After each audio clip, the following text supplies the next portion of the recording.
dirige un comédien comme Montand, qui à l'époque une espèce de mythe vivant quand même. Mais non, oui, bien sûr, mais quand on les connaît, ça se pose pas comme ça, surtout qu'on travaille par rapport à un film. On travaille pas par rapport à un mythe. Hein, on travaille par rapport à un personnage qu'on a envie de voir sur l'écran de telle et telle manière. Donc, vous savez, je vais vous faire une réponse globale sur les acteurs. C'est que moi, je pense que le choix est d'une extrême importance. Si vous vous trompez sur le choix, vous aurez beau être un très bon psychologue, un très bon directeur d'acteur, vous n'arriverez à rien. Vous êtes mort. Bon. Le pire cauchemar d'un metteur en scène, c'est de se réveiller au bout de 4 semaines de tournage et de se dire je me suis trompé sur le choix d'acteur. Voilà.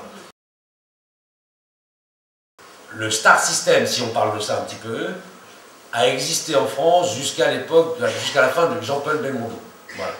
Alors Jean-Paul Belmondo, il y avait un marché, il y avait d'autres acteurs que lui, hein, je dis simplement une période. C'est-à-dire qu'on payait Jean-Paul Belmondo une certaine somme, dans la mesure où on avait en tout cas d'assurer une première semaine forte d'exploitation, et surtout beaucoup de préventes à l'étranger. Voilà. Ce qui fait plaisir à beaucoup de producteurs dans Mouchkine. Quand on lui disait mais tu payes très cher Belmondo, il disait Belmondo ne me coûte rien. Dans la mesure où en payant cher Belmondo, il avait beaucoup d'argent pour faire le film. Voilà. Aujourd'hui, ça n'existe absolument plus. Il n'y a strictement aucun acteur en France sur qui on peut monter un film, ni vendre un film à l'étranger sur son nom. Dans tous les grands comédiens, il y a ce que j'ai dit un petit peu au début, une vraie contradiction. Vous avez ça chez Depardieu, d'une autre manière, vous avez ça. Tous les grands comédiens que j'ai côtoyés, moi, ils ont une faille. Bon, cette faille-là, on peut l'utiliser ou pas l'utiliser, hein, c'est pas. Mais ils ont quelque chose qui fait qu'ils sont ou doubles ou triples, etc. Enfin, c'est pas des gens. Il n'y a que des acteurs qui font illusion, qui sont univoques.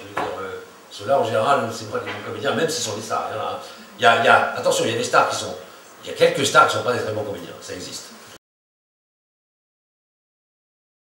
Le star system, si on parle de ça un petit peu, a existé en France jusqu'à l'époque, jusqu'à la fin de Jean-Paul Belmondo. Voilà. Alors Jean-Paul Belmondo, il y avait un marché, il y avait d'autres acteurs que lui, hein, je dis simplement une période.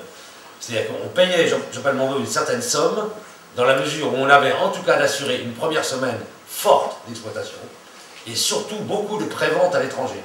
Voilà. Ce qui fait plaisir à beaucoup de producteurs dans Mouchkine. Quand on lui disait mais tu payes très cher Belmondo, il disait Belmondo ne me coûte rien. Dans la mesure où, en payant cher Belmondo, il avait beaucoup d'argent pour faire le film. Voilà. Aujourd'hui, ça n'existe absolument plus.